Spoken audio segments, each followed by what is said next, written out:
Welcome to the San Jose Hockey Now podcast. We're going to talk today about how the Sharks can be better. Who might they trade for? We're going to talk with Jason Demers about it. He's going to jump on any second. All right, and before we get into that, let's just thank our sponsor, Bring Hockey Back. BringHockeyBack.net. Get all sorts of great Shark swag, team jerseys. Always shout out to my beer league companions and colleagues. If you need those team jerseys, go to BringHockeyBack.net. And don't forget to use our promo code San Jose Hockey Now for 15% off anything on the site. Again, I think they still have some holiday stuff up there. No reason not to check that stuff out before next year. Probably discounted, so a little post-Christmas shopping always helps. But all right, guys, we got some fun topics today. Shengers, what do you want to start with?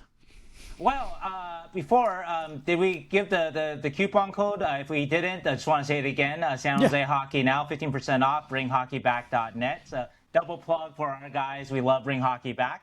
Okay, so let's start off with, I have crossed the Randy Hahn Rubicon. Whoa. And I wrote an article about it. I believe the Sharks will make the playoffs. I think that a lot of it is, I would say, just feelings and vibes based. You kind of get a feeling for the year. I did have that, not quite the same feeling, but not a dissimilar feeling from the Vegas Golden Knights 2017-18, which I covered, that expansion year. And you could just feel just the vibes, and if Macklin stays healthy. And so I think that's a big part. How we look now? Oh, there you go. Look good, sound good. Great, JD. I'm pretty good. But, JD, I am explaining to everybody why I think the Sharks will make the playoffs. And a lot of it is vibes-based. I feel just the locker room, they're together. And you can just, Dmitry Orlov said today to Ryan Warsawski, this is one of the closer rooms that he's ever been in. I think that's distinctive because a guy like Dmitry Orlov has been a part of a lot of really good teams. Stanley Cup winning team, close teams too. And so I think that's a big part of it. And so if Macklin stays healthy, that's obviously the biggest element of this all. Macklin stays healthy. The Sharks do also have the easiest schedule for the rest of the season, according to Tankathon. JD Young, Locked On Sharks, tipped me off on that too. And so you look at, they have the easiest schedule in terms of current points percentage. And after the Olympics, it gets easier too, because we're counting right now Tampa Bay in a couple of days, the Colorado Avalanche right before the Olympic break. So taking those teams out after the Olympic break, the toughest teams that the Sharks will face after the Olympic break look like the Edmonton Oilers and the Montreal Canadiens. So pretty good teams there. But anyway, so I counted at the time a couple days ago, 18 of the last 27 games are against non-playoff teams. So that's a big part of my argument for the Sharks making the playoffs. Anyone else cross the Randy Hahn Rubicon with me? Anyone brave enough? Wow. What do you think, JD? Coming in Look hot. at this. By the way, hi, everybody. How are you? Hey, JD. Welcome, Fucking Jason Sheng Demers, just back wants to the podcast. Sheng just wants to go on and not even say hi and introduce me. I pontificate. He's right. He's right into business only, which I like. That's what I love about Panger. No, listen, there's a lot of the sentiments I agree with you. I think chemistry plays such a big part in making the playoffs. I know it's kind of cliche. Guys always say like, oh, we all love each other, XYZ. But, if they're really saying that and you're hearing it in the room, and when I go on the road with them, I'll kind of get to see it firsthand. And in March, I'm going for 3 games in March after the break just to call some games. So I'll kind of see it and feel it. But listen, this is the team that believes right now and should have that, fuck you mentality of us against the world because, for multiple reasons. One, nobody had them here at the start of the season, myself included. 2, everybody says that this is all because of Macklin, which, listen, I think he's got over 35 points over the second, score on the team. So that's pretty astronomical in terms of numbers and disparity between, points. But if I'm a guy on that roster, I'm saying, it's not just because of him, it's me as well. And it's us as a group collectively. So I think that's something to take. So those are all kind of, arrows to have and bullets to have in your gun just to kind of keep you motivated down the stretch. And listen, I don't think the West is all that strong this year comparatively to years past. There's a lot of teams that are struggling. Anaheim and LA are kind of searching for their game. So the Pacific as a whole is wide open in my mind after, and I don't see Seattle being able to do what they've done. I think on paper, I think San Jose is a better team than Seattle. I just think that they're really playing a good, stingy brand of hockey, and they're staying in games. So that's what San Jose is to continually do is continue to work on the defensive side of the puck, try to eliminate odd man rushes, eliminate those scoring chances against. They do give up the most shots on goal a game, and they do take on water at times. So it's just for me, Penger, and you guys, and it's like this is kind of the weird moment. I feel like it's a very tough moment for Mike Grier because you got to look at this from like a pulled back perspective and a bird's eye view of like, is this something where we go trade for a big player, mortgage some of our future, or because we're ahead of our rebuild, do we think this is a team that can win a Stanley Cup, or are we just content with making the playoffs? So weighing all those options, which I'm sure he's doing, and you know, he's got a great group around him, but like, what do I go out and get? What needs do we need to be addressed? You got 5 of your defenseman NHL contracts that are up in UFAs next year, so that which are probably gone. You're gonna have a whole new decor. So, are these guys used as rentals to go get more young players? Because I know the need that San Jose was saying, you know, if they're going to bring any players in, it's going to be defensemen and forwards that are going to grow with the team. So, who's available? Do you take that? You know, do you really push, or you just say, hey, you know, we're going to kind of hold pat, maybe try to free up some cap space here and there, and just really focus on next year, and anything that happens this year is a cherry on top. So I do agree with that, but it's going to be interesting what they do. So because a lot of GMs will get a little horny and kind of pull the trigger more than they need to. I think right now a lot of it is Macklin Celebrini. So you got to be careful what you do.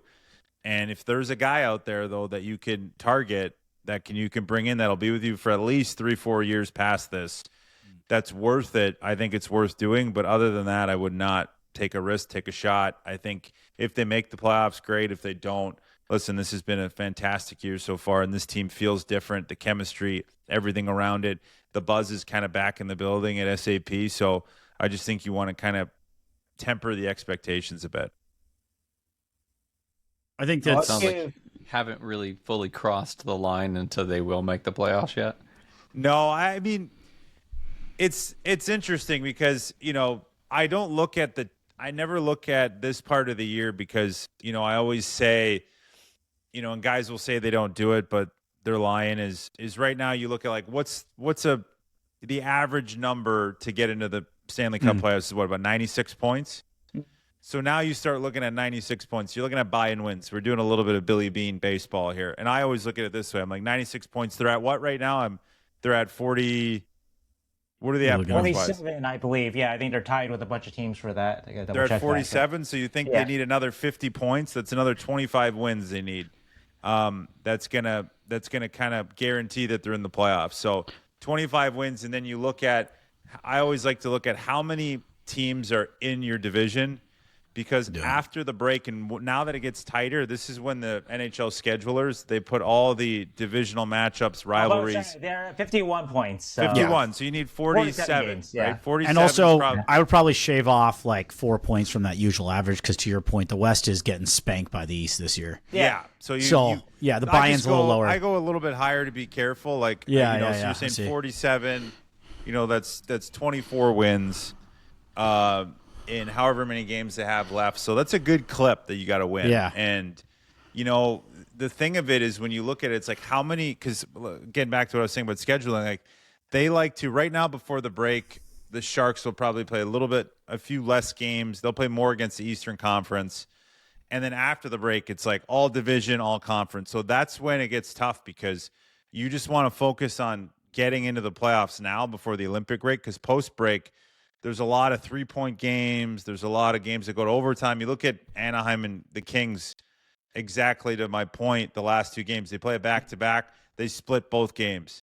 So that's like, that hurts you if you're trying to leapfrog all these other teams. So if you can just secure that and make sure that coming out of the break, you're in a good position, because that's when you get those matchups that, even though it's easier, you're playing a lot of your own division. And, you know, the onus on this, like, you know, 10-game sprint to the end before Olympics, or 8-game sprint, whatever it is, this is the most important one, because you want to make sure that you do not fall off at this point. You want to be in the playoffs come here, because after it's tough, because then you have to jump all these teams and they're playing each other, and you look at LA and Anaheim, they helped each other kind of stay in the hunt with those 2 games instead of, LA knocking off Anaheim or vice versa. Now they're kind of both in it again. So that's where it makes it difficult. And you don't want to be relying on other teams. So this is where you got to kind of move and groove. So I'm going to wait till the Olympic break. And then once it's the Olympic break, I'm going to firmly put my stamp. This is where we have our finger. We call it the boiler finger gun because of this story once that we had at a bar. But boiler finger gun at your head, yay or nay, right now? Well, he said no. Right? No, but you said no. Oh, right now. No, like right now, not Olympic. Right now, I just want to say it's too tough because I love him so much. You got a boiler finger gun at your head. And I want to right believe. I want to believe. Yeah, I want to believe too. If Dan was here, he would be bullying you to answer this question. You're doing it, Peter. But he's not here. We need a veteran, yeah. We need a veteran, yeah. No, I'm going to say, bully listen, JD a little bit. of course, Sharks fans, I'm going to say yes, they're making the playoffs because Let's we all go. want to believe in the fun story. That's all we want. Okay. We want to be surprised, and we want to believe in something. Believe in something, boys. All right, finger gun, Keegan, yes or no? Oh, man. No. I'm Okay. a curmudgeon still. Okay, Fuck you, Keegan.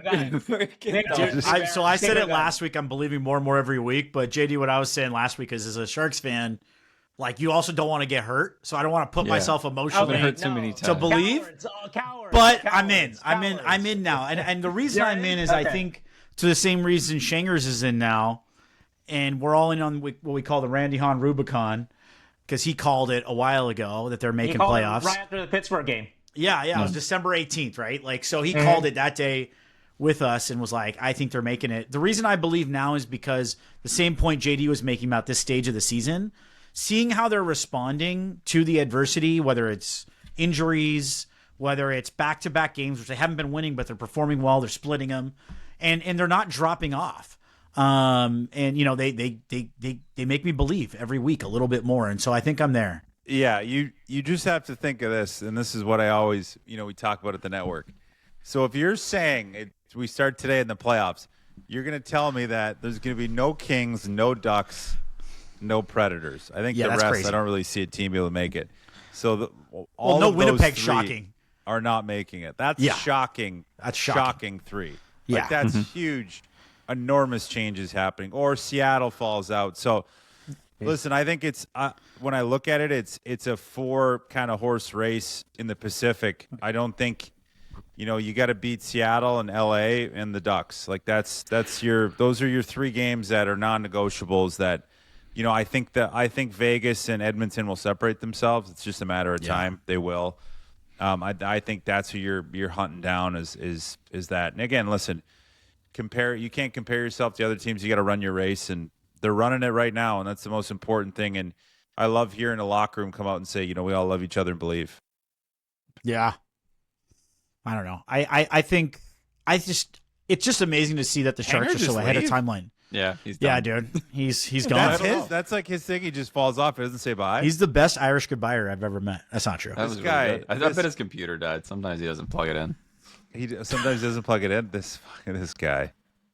This Bunch guy. of fucking it's computer amateurs, dude. I think one thing that I didn't mean to interrupt your point, Zubair, but the Olympic break's gonna be interesting because Celebrini is, and Wenberg are gonna be representing, and Regenda actually, which is pretty cool. Weekend as well. But the Celebrini bid, he's young. It's just his first Olympics, first huge stage, and like he's gotta carry the team after that. So I'm really curious because say Celebrini does not slump, but doesn't perform to this exceptional, amazing level, I don't think the Sharks can make the playoffs. And it's possible that just coming back from the Olympics that maybe he does slump a bit just from the travel, from a new experience, the emotion of it all. That's kind of what my worry is too.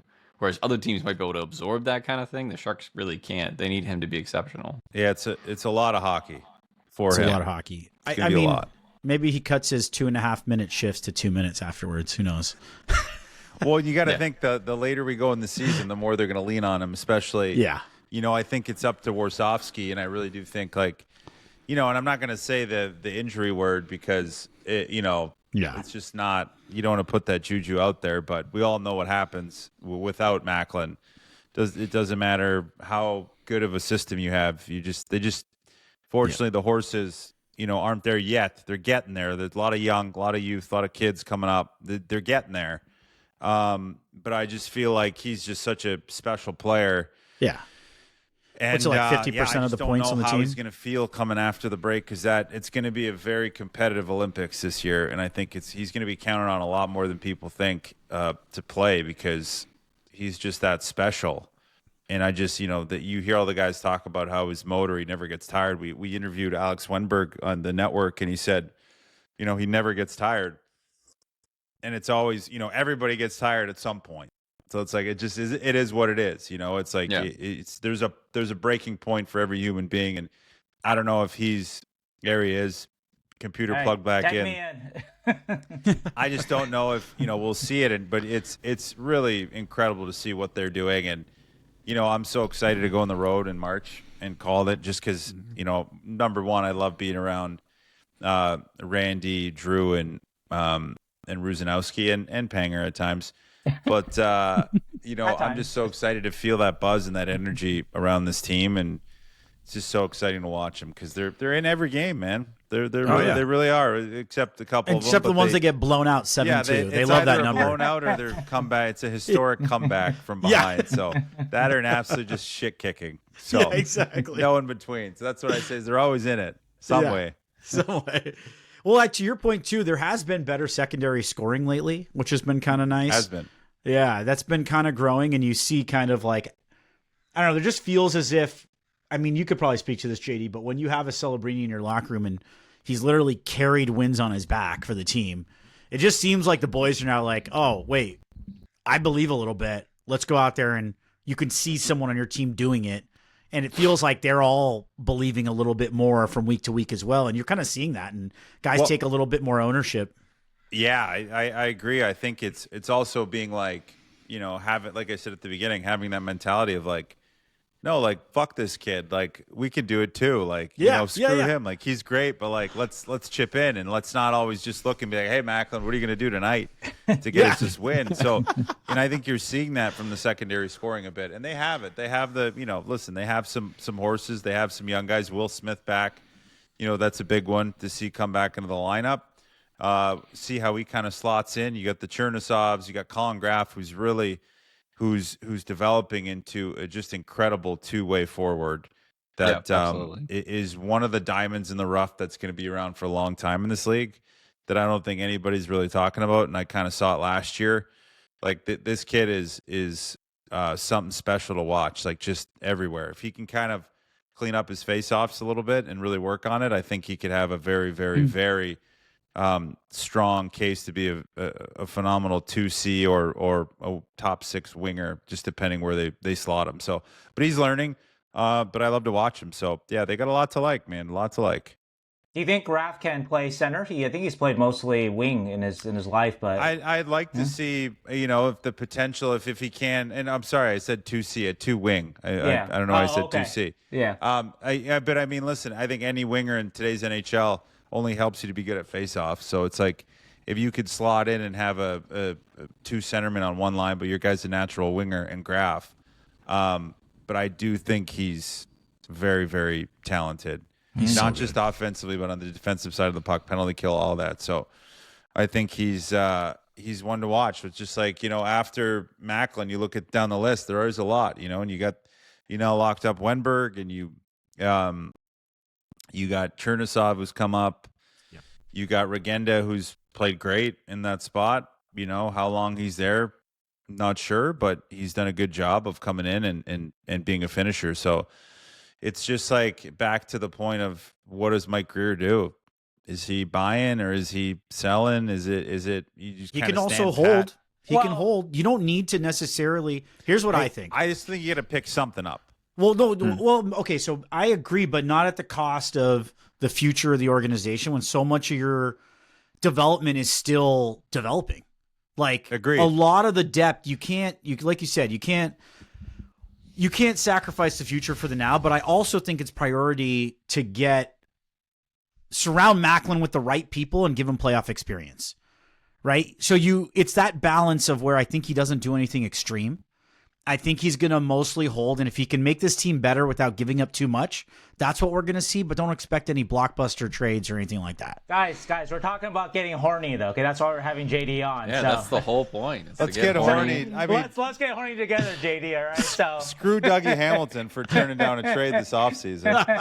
Exactly. I mean, listen, if you could get Rasmus Anderson and sign him to a 4 or 5 year deal. Hey, this is our next topic. Should we jump in? Yeah, let's get right Let's into go. it. So I think we kind of agreed that generally the Sharks probably need to improve their defense the most. I think that's the clear cut, right? So let's kind of we don't need to talk too much about that part of it. What's available to trade? The obvious non-starters are you're not trading Macklin, you're not trading Will Smith, you're not going to trade Chernyshov, you're not trading Misa, you're not trading Dickinson, you're not trading Askarov. Eklund? Question mark. You're not trading San Jose. You're not trading your first-round picks. Edmonton's 2026 first-round pick? Question mark. So anyway, I just wanted to get that all out the way. So some player ideas that I have, and part of the reason why I want you on, JD, because you watch the whole league, and you hear about the whole league, so kind of your thoughts on some of these guys. So one guy I like as sort of a short-term kind of guy, but he has another year on his contract, and I think he's an upgrade on a lot of the Sharks defensemen is Justin Faulk. Justin Faulk, 2 years left, $6.5 million AAV, right-handed also. What do you think? Yeah, I mean, if you can get a guy of Justin Faulk's ilk now, how much longer does Faulk have in his career? Right. He's getting older. 33. Yeah. I think he's, how old is he right now? 30? 33. Yeah, and he's played a lot of hockey. And do you want somebody? I feel like if you're bringing in a Justin Faulk, you're thinking we're going on a playoff push. You need a guy late 20s at best, somebody that's going to grow. It's going to be 5-6 years and bring up, the other young defensemen that you have coming up. I think I like him for a shot. He's got a bomb, but I just don't know if, is that something that the Sharks need? I don't think so. Unfortunately, I just don't. I like him, but I it's just not for me. It's, you have him for one more year after this year, and then you got to re-sign him. Does he come back and re-sign? You're re-signing a 35-year-old to probably going to be asking for a lot of money if you're trying to make, the playoffs, and he's going to ask for $4 or $5 million. Do you want to pay him that when you have to pay the likes of Macklin and all that at that point? So it's to me, it's just not worth the squeeze. I like him as a bridge guy, though, in the same sense of the Dougie Hamilton idea that the Sharks did supposedly want Hamilton. Hamilton's contract is a year longer than Faulk's, actually more expensive at $9 million. But I think Faulk defends a little better than a Hamilton and a Klingberg. That's my opinion. That's also scouts I talked to that they like Faulk a little bit better that way, a little more well-rounded as a player than less Hamilton risk, and Klingberg. For sure. Maybe a little less risk. Wise. Yeah, less risk contract-wise, too. But I get what you're saying, too, that you want to get a guy. I mean, Rasmus Anderson would be great, right? But a price for Rasmus Anderson, I guess Boston's probably leading the derby for him. But Elliot Friedman had said a couple weeks ago it's equivalent of 2 first-round picks. And with Rasmus, he's not necessarily going to re-sign with you. There's no guarantee of that. And so that's 2 Well, we're first-round trying to pick get horny. equivalents. You said get We're horny. trying to get horny. I'm just saying What the fuck is going on here? We're starting. This is a slow glad- burn. Yeah, here we are, Yeah. dude. We popped our Viagra, and he's just No, fucking we're hard as a slow rock burn. right now. Yeah. Justin Faulk. putting his coat back on. We're getting to it. We're getting to it, exactly. We're getting to the Rasmus Anderson discussion. Little foreplay? Yeah, I had another one. foreplay. I No, know it's I mean, listen, similar I age don't there. mind that, but it's, and you talk about guys that you can trade. I mean, I think for me, a Musty is somebody that I would look at being the trade piece for sure. Be Quentin Musty. Potentially, yeah. Bystedt, the guy, I just think it's somebody that, you could probably get a lot for with a pick or so, or him and a couple players in salary retention. I think is somebody that it's definitely, because I just don't know down the line where Musty's going to fit in, and if there's other guys that they're going to get that they have that are going to come up and be more impactful. So if the Quinn Hughes trade was any indication and to kind of what it would take to get a defenseman like that, and I like to lean a little more with his size and physicality actually on a cup run. you're looking at like 4 firsts. I think I'm with you with Musty on there, but I know Sharks fans are going to hate me for this, but I think you got to package in an Eklund as well in that deal. Like Rasmus Dahlin? Yeah. For a Dahlin, yeah. Well, see, I wouldn't be looking at Dahlin because you're not going to get him. I'd be looking at Owen Power. Oh, yeah. And I think Owen Power, as much as is kind of not loved in Buffalo and he's fallen down, I still think he's a guy that could help your back end.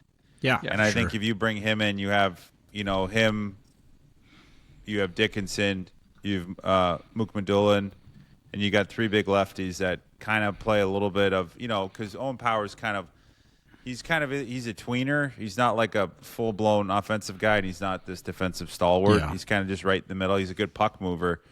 And I think when you have a forward group like we're going to have in San Jose that is very fast and quick in transition and skilled, you need defensemen that can move the puck, and you need defensemen that are mobile enough to create turnovers in the neutral zone to get the pucks to the San Jose forwards in transition. So getting it in the neutral zone as they're moving quickly, not necessarily guys that break up from behind the net, but guys that can influence that. And Owen Power's the guys that can do that. I think he'd benefit from a change of scenery. And listen, we're getting horny, but like Rasmus Dahlin is that's you're paying $50,000 for a mail order bride. Like that ain't happening. Yeah. But so Power though, I have questions about his coachability in terms of learning defense though. Just hire me and I'll coach him. Okay, well there you go. Okay, answer yourself. Easy peasy. His coachability is that he's not a full on dog. Like he doesn't have that bite. Yeah. But you find a guy that you can play with him on the right side that has that bite, that's equally as talented as your 1-2, and I think it could work.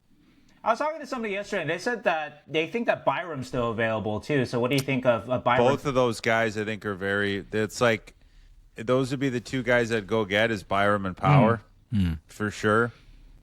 I think those are the 2 guys in Buffalo that definitely would warrant, and I think would drastically improve your back end. I think the thing with Buffalo is right now they want to make the playoffs. Right? Yeah, they're not trading. I mean, exactly. Yeah. But that's why I think I would trade a Power. I would trade a Power for an Eklund and a Musty. Yeah, because it would bring in a top, a bottom. I'd say a top 9 forward, and you'd bring in a young guy that can help you up front and might give them a trade piece they need. Or if you're trading a prospect defenseman and Eklund for a Power, I was thinking they could do that because they got Dahlin. Samuelson's playing fantastic for them. And, Has been okay. Yeah, and Byram, and then if Connor Timmins can kind of get healthy and Kesselring can stay healthy, they could deal with maybe bringing in a little bit more up front. And I think Eklund would fit really good on that team right now. Want to also ask you about Dougie Hamilton, your thoughts on him. Obviously, the Sharks were interested in him over the summer. I think that there is still. I was talking with Steve Werrier, former Florida Panthers AGM, friend of the show. He's been on the show before, and his argument with Hamilton is that he thinks that Hamilton is an upgrade on. Maybe not as horny as Owen Power, but upgrade on a John Klingberg, for example. And even though Hamilton's had a little bit of a rough season statistically, he's had tougher zone starts this year. I think Luke Hughes has gotten a lot of the kind of the plus zone starts. At least that's according to Dom from The Athletic. And so anyway, I wonder if he might be an interesting guy that you can get actually at an even better price now than over the summer. Because over the summer, Dougie probably still had plus positive trade value. Not a lot, but still positive trade value. Now, though, after the seasons he's had and kind of the corner that Tom Fitzgerald has painted himself with Dougie Hamilton, you can probably get New Jersey to give you something to take on Dougie Hamilton on his contract. And now I'm sure he's happy to come over here. So I don't know if you have any thoughts about that and what Dougie could add to the Sharks.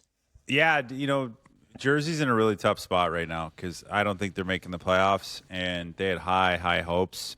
And now all this noise comes out around Dougie. And then Dougie's last few games have been good other than their last one. His first 2 games after he got scratched, he played very well. So I think they kind of maybe had a conversation and said, like, just toe the line and play as hard as you can, and we'll find a place for you. I think this summer would have been a perfect spot to come to San Jose. Now I'm kind of like, fuck you. You didn't want to come here. But I do think he's a big body. He's kind of got a little bit of the Owen Power where he's very skilled. He's just a tweener, and he kind of lacks at time the killer instinct of being mean defensively. But anytime you can get a body that's big like that on your back and that moves the puck, it's got a bomb from the point, I think could benefit you. So yeah, it would be, if they're willing to hold a little bit of salary, I would do it. I don't know if I would give up necessarily a Mustian and Eklund for him. Oh no, I think New Jersey's going to trade something back for you probably to take on the money. So yeah. But it's like, you got to give him some. So it's worth it if he wants to come there. But he's already made it kind of pretty apparent that he didn't. And which is interesting that, for me, I would have thought he would have wanted to come here because it's just a good upstart spot. And maybe now he's looking at it being like, shit, I should have went there. Yeah. I'm sorry, baby. Macklin, This was before pre-Macklin, top 5 player in the world. Right? Well, that's where you're going to see the effect. You'll see the Macklin effect of guys wanting to come play Absolutely for the team, especially on the back end. You just have to make sure you bring the right guys in. Yeah. Because you'll get a lot of guys that might, you look at Edmonton a little bit, and they had a lot of guys that wanted to go there, but now they're just money-wise, they can't on these defensemen because they signed the initial ones to quite a big ticket. So it's going to be a very interesting, I think, off-season and even bleed up to the trade deadline for my career. But, yeah, Dougie Hamilton's one. I think those are all good picks. I'm trying to think of the other ones around the league. I mean, Logan Stanley for me is one. You like him? Yeah. I like him a lot. Okay. He's only 17 minutes a night, though, for Winnipeg. But you think he can do more in San Jose, maybe? I just think he's I think he could be at his best a top 4. Okay. I think he needs some coaching, but what I like, he's mean as shit. And he's finally figured out to be mean and be dirty. And he's got a bomb. Like just 27 absolute too. Bomb. Yeah. Like just a cannon. So you could even have him. He's got 8 goals this year. You could even have him on your second power play, just taking one-timers. He's kind of one of those gadget guys, but he's a big body. I just think you could maybe get an upgrade. I think he's an upgrade from a Mukmadulin. Yep. And I think like he's still young. So it's like you might have to pay him a little bit, but it's okay because I think over time he's proven himself now this year and he's playing. But I think Winnipeg's not dumb. I think they're going to re-sign him. I think this brings up another point, though, about the accelerated timeline and about the decisions, is the fact that, like, Logan Stanley is, like, 27, so, like, in an upgrade, McDoulin's what, like, 23? 23, yeah. 23, right? So it's like, you can now just kind of upgrade to those guys that are better now, where he still needs a lot of development. And you don't need to go extreme, but you could just, like, upgrade the guys where you can, give up a little asset. Yep. Give up that guy who's a little bit younger and has the potential for somebody that might be proven with a little kicker and now you're bringing in solid guys because I think you don't want to speed up the timeline completely, but I think the rebuild they have to look themselves in the mirror, the management, be like, all right, we got what we need. Let's try to figure out how to put this puzzle together and win a cup in the next 3-4 years. Yeah, and you got to keep Macklin happy. That's the thing. Like That's you can't regress. You gotta build around him now, and he kind of dictates a lot of that. Yeah, I mean, but like you're gonna have him. He does, but you're gonna, he's gonna sign a fucking 6-year, whatever the max is, once it hits, and so Jumbo can start charging rent. Should. Is he not charging rent yet? We don't know. Probably not. He's knowing Jumbo. He's not charging rent. No way. Bud, you're good. Just give Do me the dishes. Yeah, Do the dishes. give me a Benji every month. We're good. Yeah. I mean, I guess the thought for right now, like you're saying, up to the trade deadline, do we go and try and get these risky, like big contracts like Dougie Hamilton to be better enough this year that we make the playoffs? But maybe in 2 years we're not happy with the $9 million Dougie Hamilton, or do we just really keep holding out for the long term, but we have to spend more to get it, like your Owen Power, Bowen Byram, that kind of guy that might become available? I think it has to be that because let's be honest, like cards on the table, you want to get like you're not winning the Stanley Cup this year. There's Sure. no fucking chance. Like if you make the playoffs, this is just a fantastic thing for the team. Yeah. Yeah. But you do not have a shot in hell just because the top 3 teams in the Central alone. I mean, in Vegas, it's like you just don't even want to put that in your head in the sense of like you have to have that honesty. Like I think we can really dream and be like, I think we can do it. Anything can happen. You just, anything can happen. You make the playoffs and you can win. I do truly believe that anything can happen. But the management has to be like, odds are we're not. So let's not get over our skis here because it's probably really loud out front. Fans get excited. The building's rocking again. We all get nostalgic and think back to the years when I was playing and we had a chance to win a cup every year. And you're like, we're right there. And it's like, no, let's pump the brakes. But we're allowed to be optimistic of the future. And I think it's like, let's get to the playoffs, but let's make sure. And I think I saw Mike Greer. He made a great comment just saying like, it's somebody that's going to help us now, but for the next 5 to 6 years. Like anybody coming in has to be in San Jose for the next 5 to 6 years. You cannot bring a rental that you don't know if he's going to re-sign. Like you are bringing in people that are signing for 5 to 6 years. So it's like, as much as you want to dream, like you got Dougie, he's got a contract, which is good for 2-3 years. You don't want to bring in a Faulk that has a 1 year and you don't know if he's going to resign. Same thing with Rasmus. There needs to be a sign. He needs to be signed. And Owen Power has term left. So that's why you look at him. You look at Logan Stanley would have to sign if he's coming. So it's like what you're upgrading to has to sign long term because you want that guy to also help you right now get to the playoffs because they're proven they're just on the cusp of being proven, but is also willing to come here and stay for the next 5 to 6 years. No, I think that's a great caveat, and I think comparing Faulk to Hamilton, you might get a similar impact from both players, or Faulk might be better, but Faulk's going to be expensive. He's right-handed, he's got a good contract, he's got an extra year on it. Dougie Hamilton, the difference here with Dougie Hamilton is he may not be here in 5 years, but you still need to get bridge guys, because if you can't get your Filip Hroneks or Adam Foxes into your lineup immediately, or into this lineup immediately, you still need to get bridge guys, and so Dougie's a good bridge guy because he's going to be cheap, and so I think that's a big part of it. I also wanted to mention, too, that in terms of John Klingberg, Dougie Hamilton being maybe similar, how many power play specialists can a team have? I think this is also related to another Sharks prospect, Luka Kangionian. People wonder, why don't they just call up Luka? Nick Leddy just got waived today. Why don't you call up Luka? I think for the Sharks and their construction, their future construction, I think there's a spot for one of these guys. You can't have 2 guys that don't have that dog in them. You can have maybe one guy like that. And so I think that's kind of a related thing that I wanted to bring up there. But anyway, moving on though, in terms of just other defensive candidates. Okay, so let's not be horny anymore because maybe they're not going to get Dahlin, Rasmus Anderson. Let's be turned on a bit. Yeah, let's get turned on a little bit. Let me tickle the feather a little bit. All right. So, what do you think of? We talked about Logan Stanley. That's in the same category.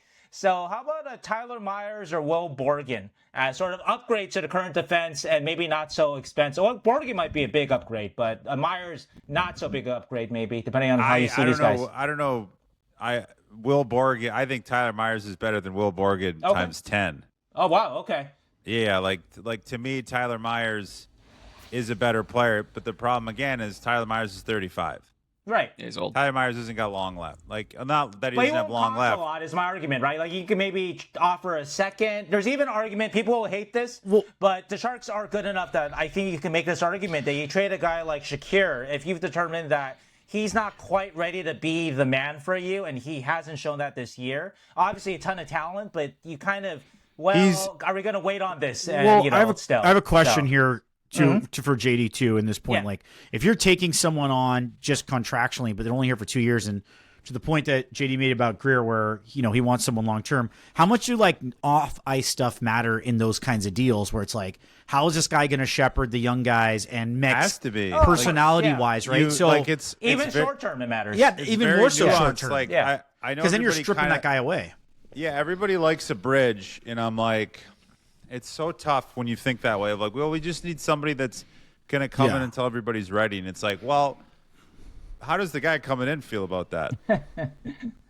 Yeah. How is that guy going to be professionally if he knows that's the I look at you mentioned the Rangers and Borgen. Like, I don't think Borgen's the guy. I think you have two guys there that I do think are younger that I really like is Braden Schneider and Matthew Robertson. I would try to go get Braden Schneider. I really like him. I think he's Can he help you this year? Yeah, I think he's so? because he's somebody that's going to grow with you. He's somebody that's played big minutes in New York. Like, he's played top 4 minutes. He hasn't quite figured it out, but he's like to me, he's like a much better version of Ty Emberson. Okay. And I think like there's growth there. He's a righty. He's got some offensive upside. He can play both ways. I think he's somebody that helps your team now, but also in the future he's going to help you because he could potentially grow into a good top 4 righty. Maybe your 4, even a 5-6 that's very solid. So those are the kind of guys I'd be looking at. Will Borgen to me I know he's 29. He's decent, but I think Braden Schneider's better than Will Borgen. So, to me, I'm like, that's who I'd go for. I know he's younger. New York might not leave him, but after that letter from Chris Drury, I'd be calling them, and they also have the relationship with Ryan Close. So, Ryan Close, their assistant GMing, and I'd make a phone call in a second and say, to me, I've watched a lot of Braden Schneider now, and I even watched a little Matthew Robertson, and I like him as a lefty. I think San Jose's enough lefties. But I just think Braden Schneider's a good young player that could really help the Sharks. And I think if you have to give up a young forward prospect, I would do it in a 1-for-1 or even a D prospect. It's kind of those 1-for-1s that I would do. Makes sense. Yeah. Yeah. I want to ask you about actually one guy on the Rangers I have a lot of questions about. This is going back to getting horny here, but Adam Fox. Do you Hell yeah. USA Olympic obviously doesn't fully respect him. Do you think he is a true blue number 1 defenseman, or is there kind of reason to hesitate on selling the house for an Adam Fox type if you're the Sharks and if that comes up in the future? The thing with Adam Fox is I think he's a top 20 NHL defenseman in the league. Okay. But he needs a partner.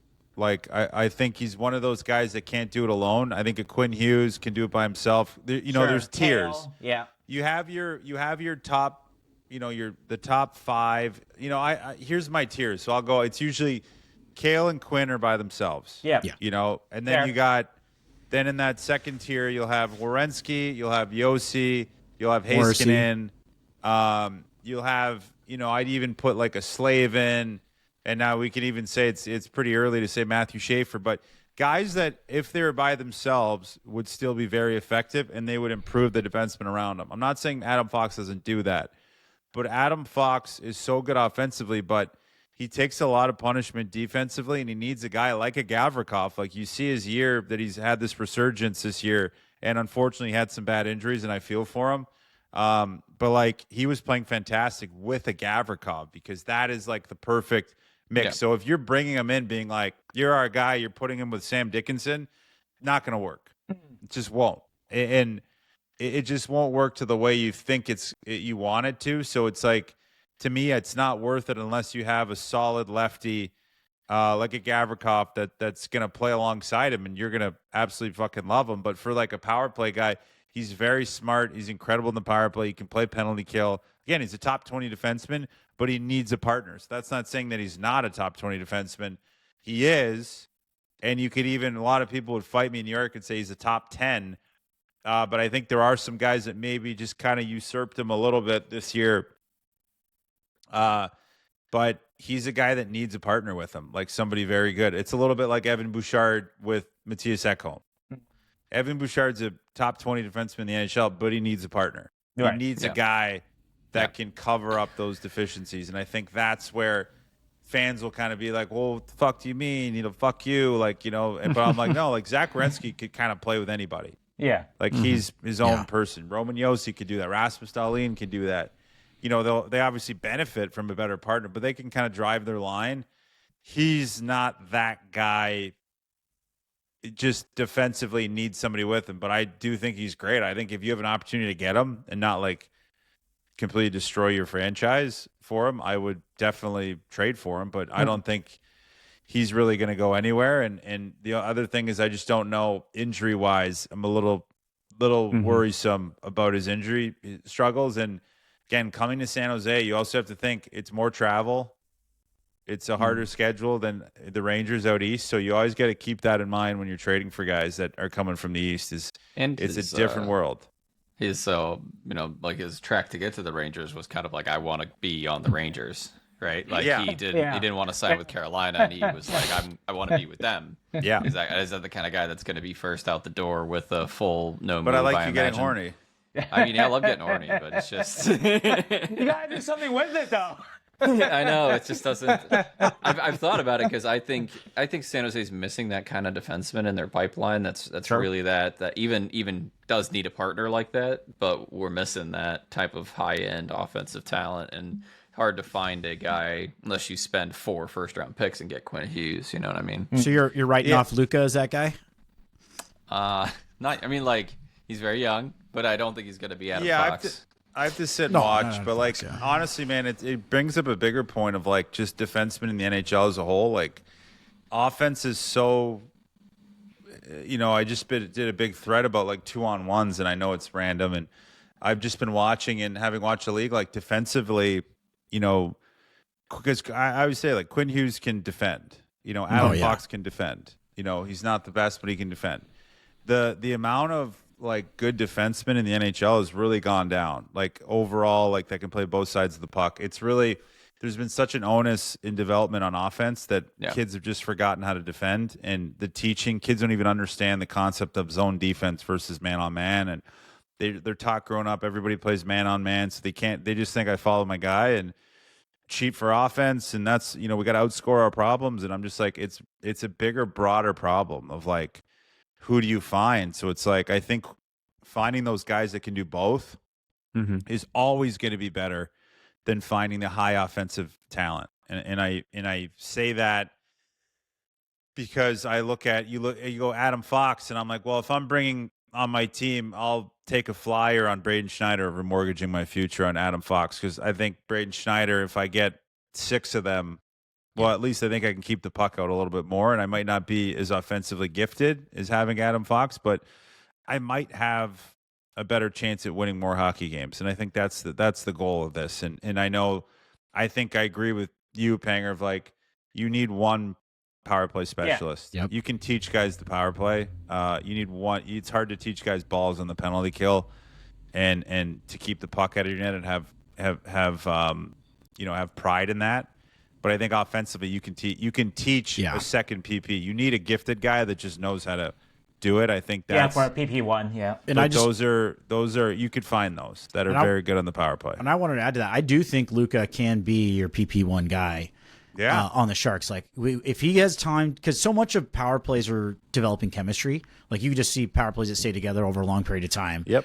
Like how important that is, and if he starts playing with Macklin, Will Smith, he has the IQ offensively that I've seen when I've watched Luka Caglioni that he can run that PP1. I think, and good enough. And we talk about this a lot on the pod, where I think that the teams that go deep in playoffs sort of choose lately, at least the last couple of years, choose to have a defensive core by committee as opposed to having a true number one. Like you don't necessarily need to have that true number one. You can have 6 very competent defensemen. And again, we could debate whether Ekholm and Ekblad are true number ones or not. I think they are, but no, they're oftentimes not considered. Yeah, I know what you're putting down. I think you always need that stud pairing, and I think Florida's had Forsling and Ekblad just turned out it's just the perfect mix. Yep. Like and look at Forsling's path though, insane. Yeah. Ekblad's that guy that needs a partner with him. Yeah. It's a lot like Adam Fox. Like he needs a guy with him. He's very good, but like if he's by himself driving a line, he's not lifting up. And I say that with all the respect of guy that's won 2 cups. He's not lifting up the guy next to him. He is a good, very talented number one that's a complementative player. I think Adam Fox who's better than, Aaron Ekblad, but he's a guy that needs somebody. So it's like you really, it's very tough to find that. I think, like, again, they're a dime a dozen. It's very tough to find those, like, and I think, I always tell people, and I scoff when somebody's like, it reminds me of Cale Makar. We got to find Quinn Hughes or Cale Makar. I'm like, you're not going to find Quinn Hughes or Cale Makar. Those are like once Exactly. in a generation defenseman. Like, and if you get them, great, fucking hang on to them. But you have to find what fits for your team and your makeup. And they're starting to have a lot of guys offensively up front that are very good. So you need to build that decor around that, and you have a good goaltender. So it's like you have to now build out that way. So you can't try to make the model what you think is, we just bring the best guy in. It's like what fits kind of for that team. And I do agree, like you need a power play specialist. I think one guy that plays PP, but I think after that, kind of mix and match and bring some guys. But again, guys are going to grow with you. That's the big thing. Like San Jose's in a weird spot. I would be fine if they brought in a bunch of guys that are going to grow with the team and they miss the playoffs, or over couple bridge players. Okay. Like, and then waited. Like, I'd be like, if they were to bring in, Schneider and a couple young, like 26-year-olds and, guys that are going to be with them for 6 years and they miss the playoffs, completely fine with that. Over them being like, let's bring in a Faulk or let's bring in a Dougie. They miss the playoffs or they make it for this year, and then the guy's gone in a year and a half, and now you're kind of stuck in the same spot, because you got to think you're not going to get that juicy top 5 pick like you've gotten in the last few years. But I know the Sharks are very good at finding diamonds in the rough, yours included. So I think their scouting department's very good. So to me, it's like, bring some guys that are going to grow with the team right now. Start building. I wanted to add to just a quick point about Klingberg, and then JD. We're gonna wrap up with one more thing if you got time for one more topic. Yeah, quick I got a little bit more time for you. So Klingberg does have a no trade until January 30th, and then it's a 14-team no trade list after that. So I wonder with the Dougie Hamilton, like I said, there's one spot, maybe you're waiting for something like that. Just want to put that out there. I don't know if you think that Dougie is a upgrade over Klingberg. But anyway, one more topic I wanted to touch on is that a lot of the rumor mill right now with the Sharks is, strangely enough, about wingers.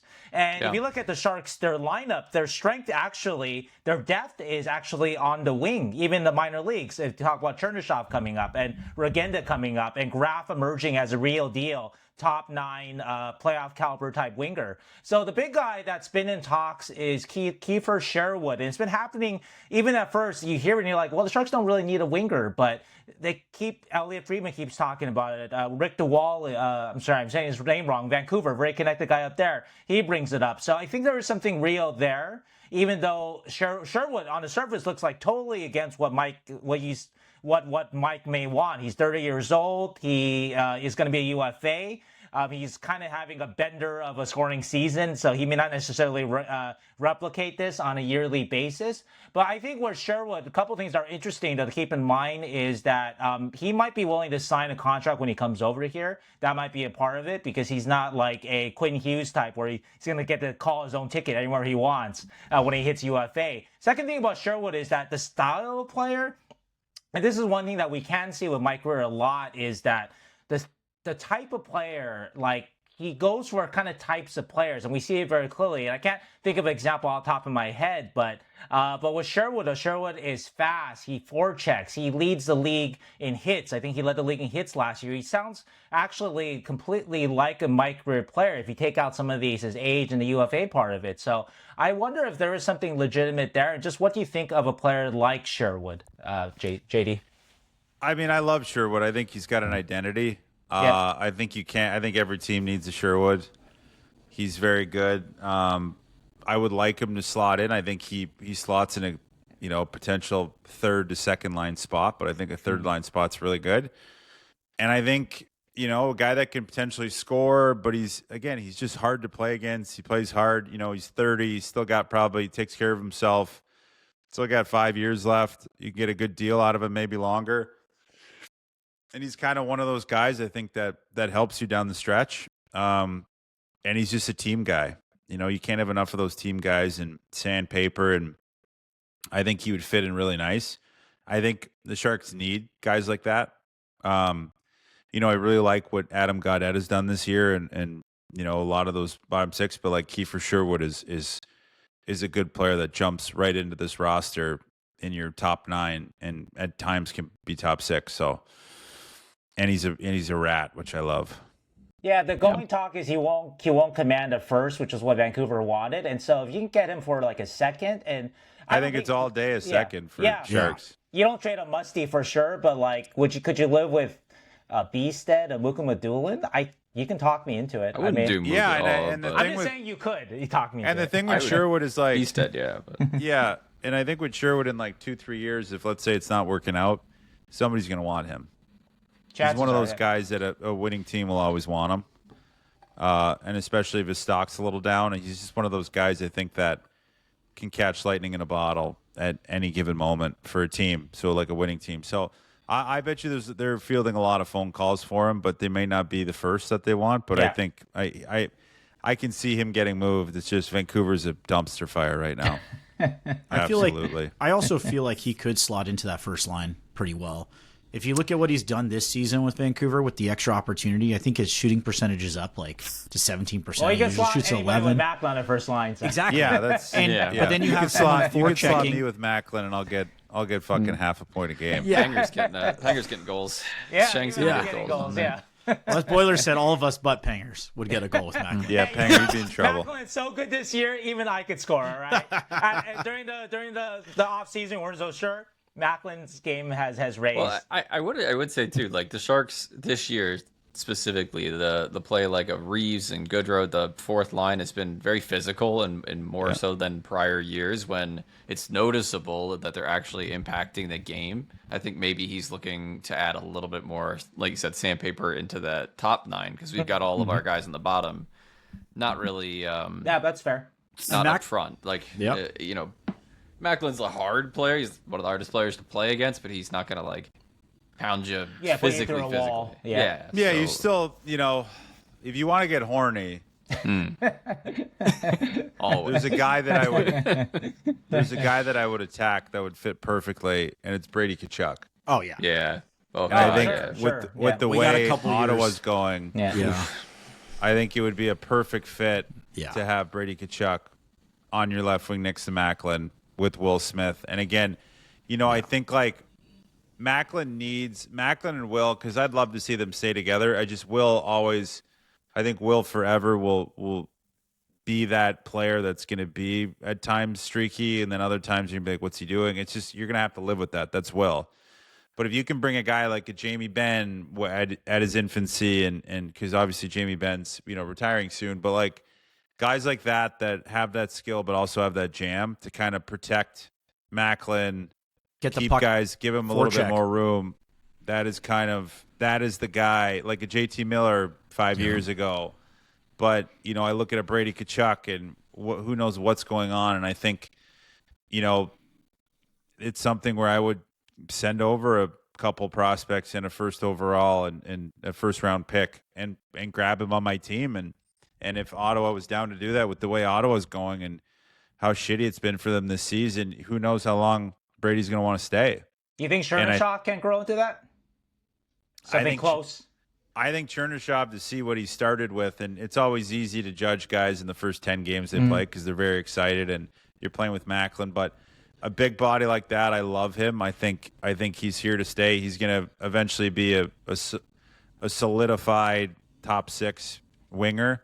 But a Tkachuk, you have Tkachuk sitting with Will Smith and Macklin Celebrini. I think it's a great line. Okay. And then I think you trade a prospect defenseman, you trade a prospect forward, and you trade a pick, and you figure it out from there. Chernisaw's probably going the other way in a trade like that, though. Probably, honest, yeah. right? But you get horny for that one, or Eklund, or you send Eklund, but you get horny for that. Okay, let's get horny. I watched I watched the Flyers game the other day, and I was I just wish we could have got Travis Konecny, because Travis Konecny also has just such a well-rounded game. Then he battles so hard on the boards. He's not like a Brady Tkachuk in terms of meanness or whatever, but great shooter, and I think he would have fit in great too. But see, I'd love Owen Tippett more.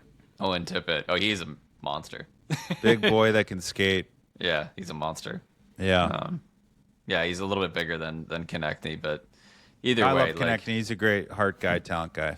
For sure. Yeah, I just don't know what Philly's doing. It just seems kind of like one step forward, two steps back with Philly. Goaltending masked all of their deficiencies to start the season, and now, Vladar was having a fucking Vezina-like season for himself, and who'd have thought that?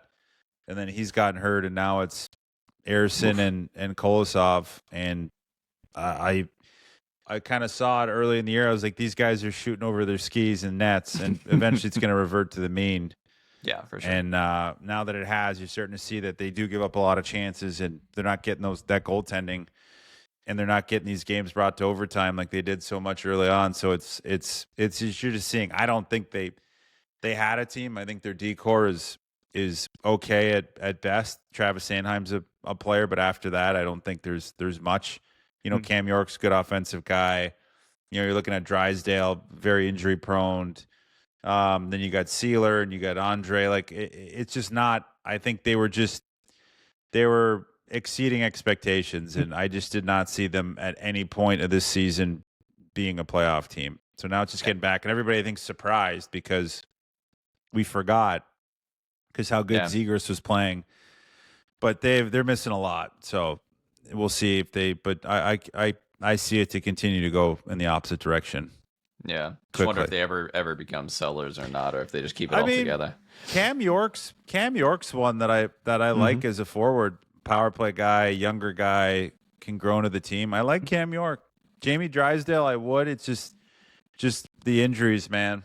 It just over time, it's going to end up biting you in the ass. I was one of those guys, and it's hard to convince. You have to have a couple good years of fully staying healthy for it to kind of you to kick that kind of that cloud surrounding you. Maybe we ended on a boiler finger gun again. Do we get? Do we have a forward and a defenseman addition long term in like the trade deadline era? Do we get just a forward, just a defenseman? Pick a player the Sharks are going to trade for, JD. That's a better one. Yeah. I mean, fuck. I wish I was in that room. I think defenseman. I think they're trading for a defenseman. Okay. You got 5 guys that are UFA. Mm-hmm. I would trade, 5 guys on the back end that are going to be UFAs. So for me, I'm trading for a defenseman, young guy. Got to help the team now, and in the next 5 years. Do you resign Mario or let him go? Ooh, I love Mario so much. I think if he wants to take a friendly deal, 100%. I'm with you. Yeah. I think if he wants to take something, but I think it's going to be probably the deal that they're going to offer might be insulting to him. I think you're not wrong. Yeah. Yeah. The one thing is, I think Mario. I see a team going for Mario this year at the deadline. I can he's see going to command something, I think. Yeah, I can see if I'm looking at the top of my head here, probably be out east. I wouldn't say Colorado would go for him or like one of those top teams, but I could see a team that's kind of like, I could see like an Islanders maybe bringing Montreal. him in. That's just another defensive guy. I could see, the Canadians. I think he'd be an upgrade for the Canadians big time, and you could maybe get a little piece back. They have a lot of young guys and picks they'd be willing to trade. Even a Toronto for D depth. I think he's going to be a depth add for teams that I think are struggling on the back end, and he'll end up playing. And I think it's. I hope he just goes to the spot he has a chance to win because he's such a great human being. He's a great guy. All right, well, JD, appreciate all the time as always. So didn't give you a proper introduction, but it's Jason motherfucking Demers, NHL Network. Hey, I was talking when you came on, right? I was talking, all right, JD? Oh, we know. No, we love you guys. Love you too, buddy. I love that. I love your drapes, Keegan. Thank you. I should thank my wife. Zubair, I love the painting behind you. There you go. Is that the Beatles? Yep. Very nice. There you go. Mm-hmm. And then Shanger, I love your drawers. I'm in Fort Lauderdale, right? I'm Not your boxers, you horny bastard. Your drawers. Are you going out tonight in Fort Lauderdale, Sheng? Yes. Got a date? Yeah, you got a date? Not a date. I don't have a date. Where you guys? You're in Fort Lauderdale. Where the hell are you staying? I'm at an Airbnb. Oh, you go Airbnb? Yeah. Save money. So. Look at you. You're so commando. Go to Las Olas. That's the big yeah, Los boulevard Angeles there. is cool, but go to Flagler Village. There's a couple cool Flagler spots there. Village. There's a little arcade bar there. It's Oh, pretty okay. cool. All right. Nice. I'll send you a Laser text. Wolf. Look up All right. Laser Wolf. Laser There you Wolf? go. Laser Wolf? All right, see you Okay. guys. Later, bud. See you, JD. Love it. Yeah, Las Olas was the big. I don't know if it still is. It was the big strip that was down the Fort Lauderdale area. A bunch of you bars. were down there before. Yeah, I've been Yeah. down there. This is like my third or fourth year coming here. So yeah, actually, I'll put it out there for anybody who cares about what I eat. So my go-to Cubano spot is Little Cuban Cafe on Griffin. It's close to the airport. Oh, Yeah, I know where that love is. it, love it. It's great. Really? So, Okay. yeah, it's Nice. it's great. It's cheap. It's like $12, but it's amazing. It's the best. It may be the best Cubano I've ever had in my life. And look at me. I've had a lot of Cubanos in my life. So, but I will say this for young- people, listeners that don't know, Schenger's is great at finding really good, Oh, he is. affordable food from any culture or ethnicity. He'll find the best food in the city. I've asked him to do like a little San Jose Hockey Now Schenger's Google map and just pin all your favorite places in every hockey town. I did a story about it in the off season about my favorite spots in every city. It was inspired by Corey Mastersack, who did the same thing. He go. writes for Denver Post now. But anyway, though, So Sharks have lost hundreds of games in my time covering them, and they have not won hundreds of games. And so my only joy on the road is often what I eat. But thank Macklin, there's a lot more winning so far this year, so that's not the only thing that I focus on now. But Go to the Papa John's in Wilton Manors. Oh, 'cause fuck you. A Yeah, very young Keegan used to deliver pizzas at the Papa John's Oh, in really? Wilton Manors, Fort Lauderdale. Oh, young. kind of cool. Still got Okay. your employee of the Keegan. month plaque on the wall? Yeah, you can Little give me a picture of discount, baby give me a Keegan, discount. teenage Keegan. It's my favorite. And he's never going to listen to this podcast, but this was between college and medical school. I had like 6 months off, right? And I was just living there in Fort Lauderdale, so I needed a job, but I delivered pizzas all through college or whatever, so I was delivering pizzas. I had to leave to go to medical school at the end of it, and my boss, I think his name was Jerome, was just like, man, if you were going to stick around, I was going to send you straight to management training. And I was like, damn it, that was the real career there. You know? And I was, he wrote like a little letter, like when I left. I love Jerome. I think his name was Jerome. If it's that's not, awesome. man, I'm going to feel like an ass. But anyway. Well, yeah, you can't recommend it to me if you can't get me a discount, all right? So if you're a manager If there, he's you still coulda got working me. there, he'll You probably can get you hook me a up free with some pizza. free pizza. So If yeah, he's still working there. because if it is for free, it is for me. I am a media person through and through, so I like to eat at different places, but if it's free, I'll eat it. So anyway, let's talk. Let's close off here with just a little bit of Sharks news. Had a great talk with JD there, so really love having JD on.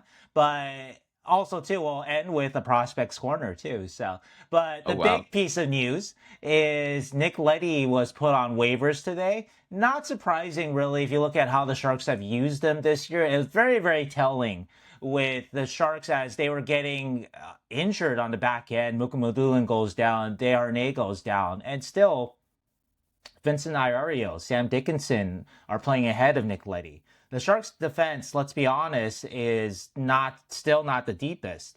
And so that Leddy could not break into the Sharks lineup on a regular basis, considering how decorated he is.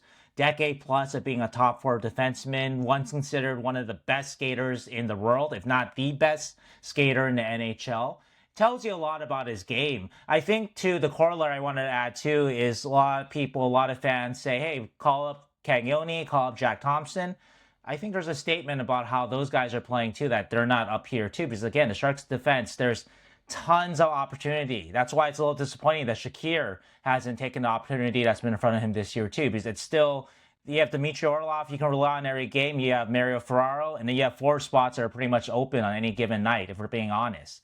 And so, anyway, I think that's... I did want to mention about Cagnoni. I talked with a different scout about his game. A scout I haven't talked to about his game, so fresh eyes on Cagnoni, and he hasn't been floored by what he's seen this year. Not to say that he's having a bad year or anything, but you need that extra step, that extra level from those guys. So anyway, corollary with Nick Leddy going on waivers, Vincent Desharnais. He comes up. Oh, I'm sorry. He comes off of IR, so he's coming back in the lineup. He's a guy I think the Sharks have missed a lot. They don't have a lot of guys on the PK. Also, guys who just kill plays. And Darnay does do that. He is not the most nimble of guys on his feet, but he moves around okay for a big guy. And if you get sort of in his clutches, you're not going to win that battle. And so the Sharks have needed a guy like that to kill plays. I have some news to day two Messasol, if you know what the word day two mess is, or day two messence. Darren Dreger has reported that the Golden Knights have traded for Rasmus Anderson. Oh, wow, they beat the Bruins to it. Oh, shit. As of this moment. Wow. Oh, my literally God. one moment ago. Everyone thought the Bruins had that in the bag. Wow. After you Google that, Google the word day two messence. I'm not going to look that up. I'm going to look up the trade. You should look it up. Okay, fine. What was the trade? What was the trade? It doesn't say yet. It just says they've traded for him. It doesn't say what it is yet. So we are all no longer horny for Rasmus Anderson. I wish you did Bloodhound Gang remix.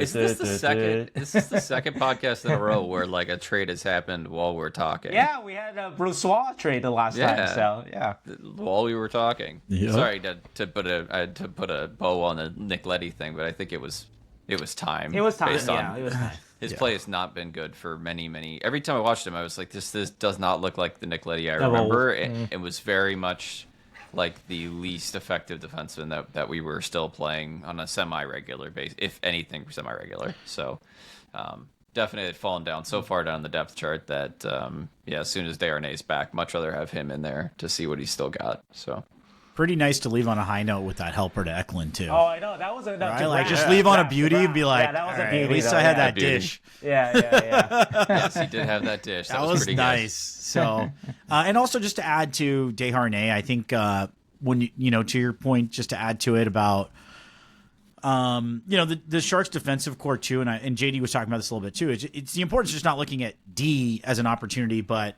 defensive roles. And one thing that Desharnais I think does better than anyone is protect the house. Yeah, and that's just such an important Yeah. attribute that any team needs, and no one clears our crease better than Desharnais. Yeah, walls it off, right? Yeah, exactly. No, that's a terrific point. I did want to mention with Nick Leddy too that I did reach out to a scout. It's what we've seen. The 32 teams, 31 teams see the same thing that we do. That you guys, the fans, I'll give you guys saw with Leddy. I doubt he gets picked up. He's expensive. I mean, there's always a chance, I guess, because he is 1,000+ games, won a Stanley Cup, great guy in the room. That's one thing that has been consistent, that he's been a positive in the room, even though he hasn't played as much as he's used to. So if he does end up going to Barracuda, I expect that would stay the same, that he's going to be a great influence on that room if he does end up there. But anyway, that's at least one scout's opinion, that in terms of, hey, why did the Sharks not trade him? Well, I don't know if the demand is there, right? And we'll see if he passes through waivers or not, but I expect that he will. Yeah. And it doesn't make sense that you don't need the money right now. So what's the point of dumping if he's going to be a UFA anyway? And you may have to give something with him to get him out. Right. And I guess that was a question, right? Like, well, could you dump like Leddy's contract or Kyle Masters' contract, which is, I guess, another bit of news that the Sharks cleared space for Michael Misa's contract by trading Kyle Masters.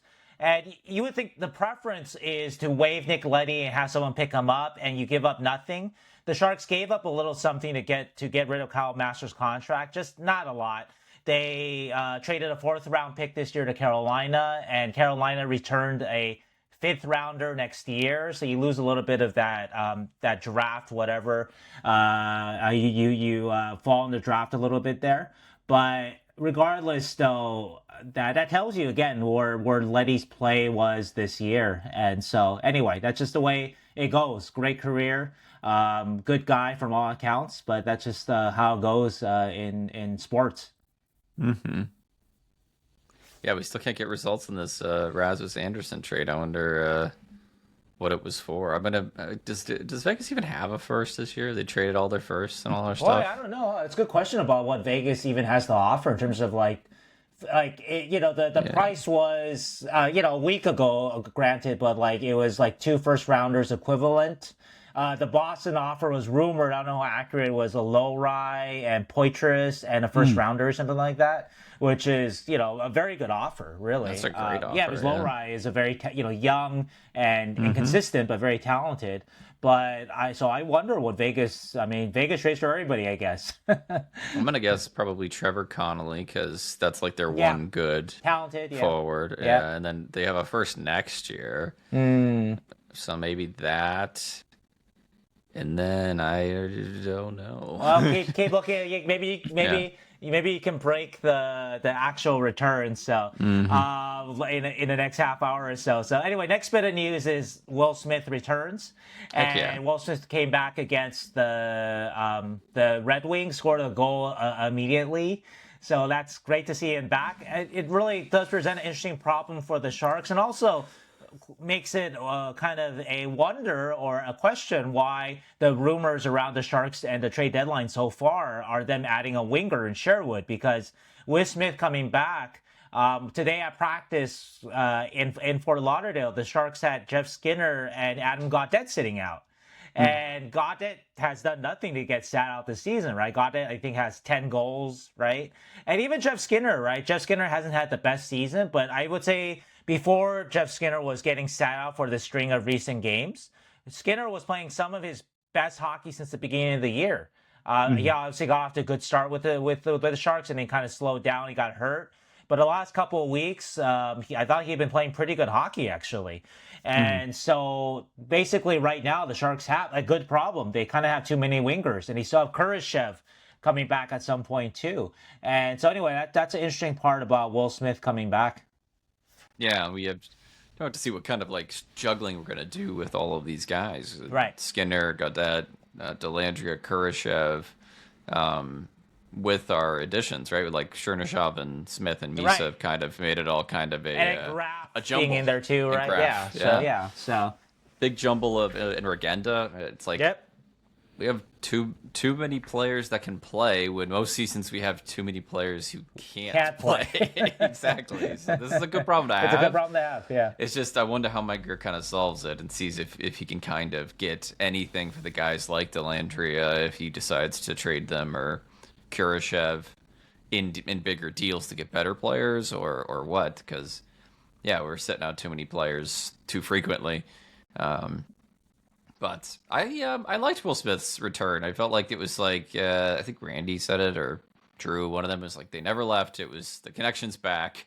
It felt like they knew where each other were on the ice between. They do have that mind meld, yeah. Yeah, Mac and Will, the Will Mac.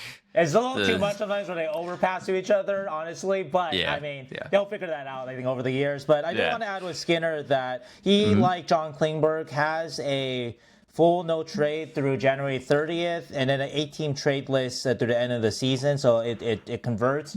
Obviously, too, if you're not playing like Jeff Skinner right now and they find a good place for you, chances are he won't say no. A guy just wants to play. But anyway, so I think that's interesting.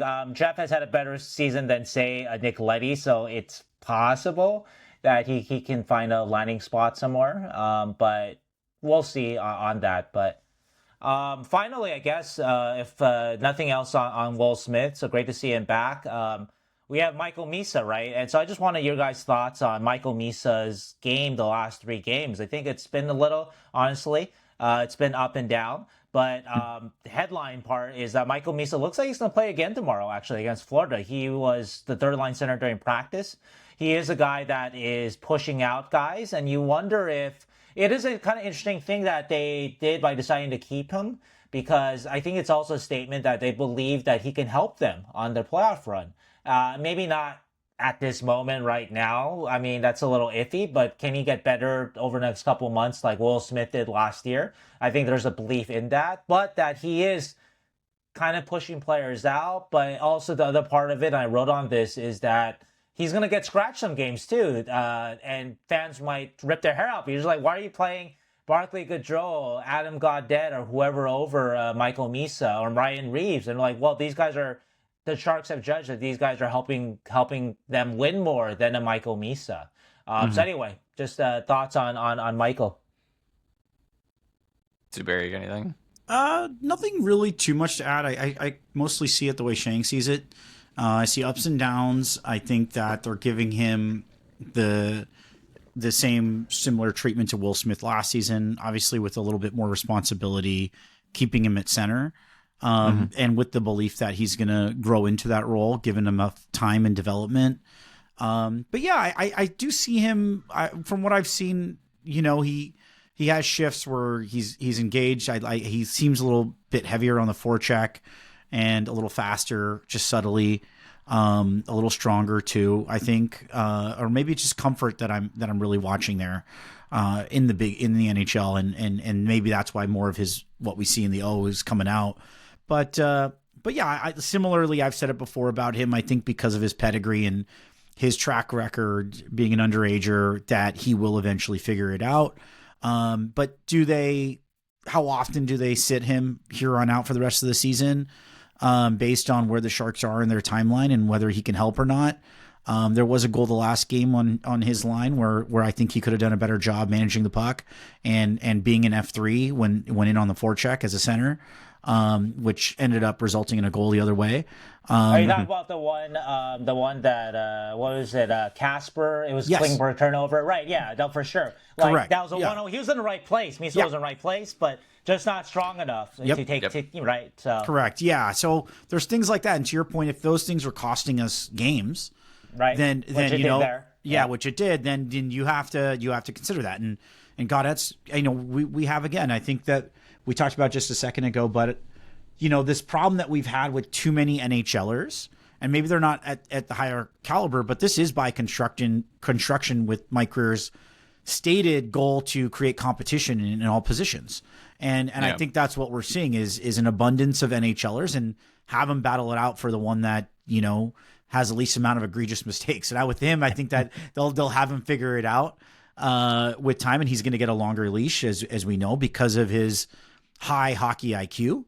They believe that the development will happen, and I'm excited. As a fan, I just want to see as much Misa. I want to see that storyline and see his development, because I also believe, as you guys know at the beginning of the season, that he'll eventually take the 2C, which I don't think is going to happen anymore. But I still think that if he gets the dream, I think we got Wenberg locked in for this year. Yeah, let's not get. But if he sticks as the number 3C, that's a very, very important role on any team. Does, right? If that's he can amazing. That alone is a couple months.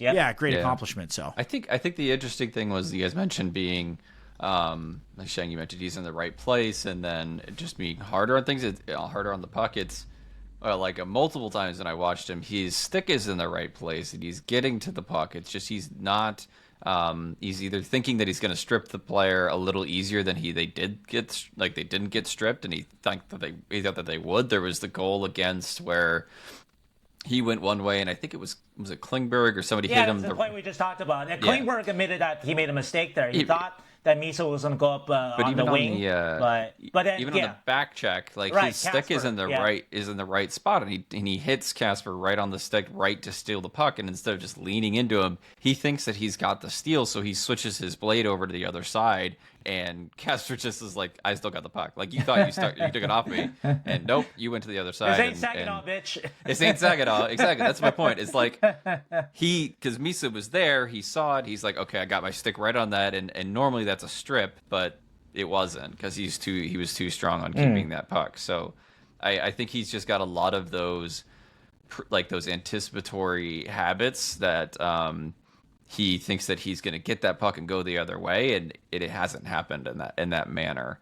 And I do like, there's certain parts where he's used his speed to get into the corner, break the puck in, and it's looked good. But I think he needs to gain confidence with really controlling the puck and using his speed, which he has. He's a very fast player. It just hasn't really come out as much. He's not holding on to the puck for very long right now. He's just looking for connecting plays. And yeah, I'm not saying I'm too thrilled exactly with Misa's play so far. Not been bad. He's just kind of holding, treading water right now, trying to find his groove. So yeah, they're letting him do that, and they need to, because he needs to play. Like, he has to play. So I would add, though, that I still think it's a good overall. After talking with Craig Button about it, too, that I think it's a good overall move for him to keep him, because even if he doesn't play as much as you want, that even practicing with the Sharks is going to be a more benefit to him than dropping 2-3 points a night in the OHL. So I want to add that point, but also too that I agree with you that right now his play, he needs to go up another level. So I agree with that. One point that you kind of allude to, and I saw it the last couple minutes of the Detroit game. Like Chernyshov's coming down with a head of steam with the puck, and Chernyshov just rips the shot. He basically takes the space that he wants because he's so big and fast. Michael, so far, we're not seeing him kind of be able to get to that space to get his shot off because he's quick but not quite quick enough, and he's not weak but he's not quite strong enough yet to take that space. So he's not seizing that space to get his shot off, like you see Macklin do like routinely, and like I said, Chernyshov do fairly routinely. And granted, those both players are a year ahead of Michael Misa, but I think that's a sign too, offensively, of Michael getting more confidence that where he can basically in basketball the same idea of like guys who can create their own shot. And in the NHL, the best players can do that too. And so when he starts to do that with more frequency at this level, which I think the Sharks are expecting by March or so, or by the end of the season, then we're going to see a guy that can maybe be your 3C in even if it's just the first round and out loss to Colorado. So, yeah, I mean, this guy who scored a goal per game last year in the OHL, he's got a good shot, and he knew how to get into good scoring areas in the O. It's just he hasn't found it yet, and he's not playing like with Macklin on his wing and or anything like that. He's trying to carry a line, or at least be the center of that line, which is a harder task than just plugging him onto Macklin's left wing and hoping that it works out. Which they might do. I'm not saying they won't. I think that'll happen. Actually, I mean, I think he'll go to the wing eventually. Honestly, I mean, 3C is too important a job for, like you said, if he is not that he's like the reason why they gave up that goal to that goal we're talking about. I think it was Comfer who scored it, but he was one of the reasons why. And so anyway, and I think that what else you guys bring up a good point about he hasn't like with the comparison of Chernyshov. I think also just his role as center, it appears as if just observationally that he's similar to the Dickinson development of the Sharks, where they're like, hey, we're not asking you to produce offensively, be in the right position, put your stick in the right position, play well in our zone, play under the puck on the forecheck, play high if you can. But he's getting pretty deep at times. But I think that, and then what happens as a player sometimes is you're developing that stuff, you're no longer playing your offensive game. You're thinking and processing how to implement that defensive side, and that's why you're not seeing him often lead the rush like you do in the O. He's playing a little safe and conservative, and I think also in a 3C position that's really important. So it just takes process. It takes time to learn that part of the game at the NHL speed. So I think eventually he will get there and still get to that number 2C just over time. Yep, and we have the trade. Oh, are you ready? Announce. Yes. Okay. All right. We need trade music too. We have prospect part music. We need trade music. Yeah. No. Or let's get horny. Or it's the da da da da da. Or the I don't know. Anderson to the Las Vegas Golden Knights with 50% retained for Zach Whitecloud. Oh yeah, that makes sense. Who is a youngish? 29-year-old defenseman, 3 years left at $2.75 million. Is Whitecloud 29 already? Whitecloud's not 29. He is. That's a good contract, actually. It is a good contract, though. That's a really good contract. 2.9 for Whitecloud? I didn't even know that. Wow, I had no idea. Okay. Wow. Yeah, I think he just came on late. I think he like 2018, 2017. Yeah, it just took him a bit to be like a full-time NHL. Okay. A 2027 first-round pick, and then a 2027 second-round pick that becomes a first, probably 2028 first, if Vegas wins the Cup this year. Oh, okay. And then nice little sweetener. Andrew Weeb, who is, I don't even know that's how I'm saying it, or Abram Weeb. Is that just a contract then? Yeah, that sounds like he's a contract. He's not a contract. He's a prospect in college. He's drafted in 2022 in the 7th round. So just probably just a contract guy that they like. Well, he's not a contract because he's not he's not signed. Yeah, so I got you. Okay. They must like him or something. Sounds like Whitecloud's the big kind of like. Yeah. I could see taking Whitecloud over Lowry, and if Calgary, what is Calgary doing? But I guess maybe they're not breaking it apart. I guess so.